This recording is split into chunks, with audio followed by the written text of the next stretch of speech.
Alors, nous sommes dans un endroit un petit peu particulier parce qu'à Saint-Aupre, beaucoup de gens ne le savent pas, mais il y avait un train. Et là, on n'est pas très loin de ce qu'on pourrait appeler la gare.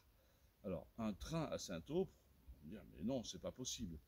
Eh bien, si, parce qu'au milieu du XXe siècle, il y avait une mine d'argile qu'on appelle le trou Rosset, qui se situait à la limite de Saint-Aupre près de Crosset, et dans laquelle on extrayait une argile un peu particulière.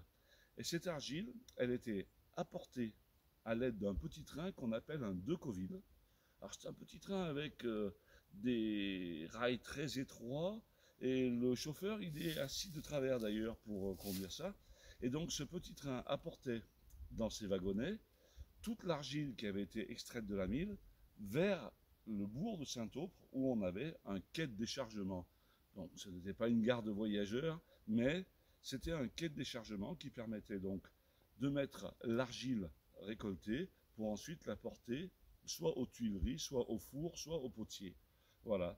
Et donc ce petit train, eh bien, il avait une longueur d'un peu plus d'1 kilomètre et il passait à travers la forêt et on trouve encore donc dans la forêt des murs, donc ce qu'on appelle des ouvrages d'art qui permettaient à ce que la voie ferrée soit à peu près plane. Et puis donc on trouve, alors pour ceux qui ont de la chance, parfois des rails. Mais la végétation a bien pris son pouvoir maintenant. Et donc, eh bien, ce Decoville, ce petit train, eh bien, il passait par là, et notamment, il passait juste au-dessus. Et ça, c'était jusqu'au milieu du XXe siècle, à peu près. Voilà. Pendant presque une centaine d'années.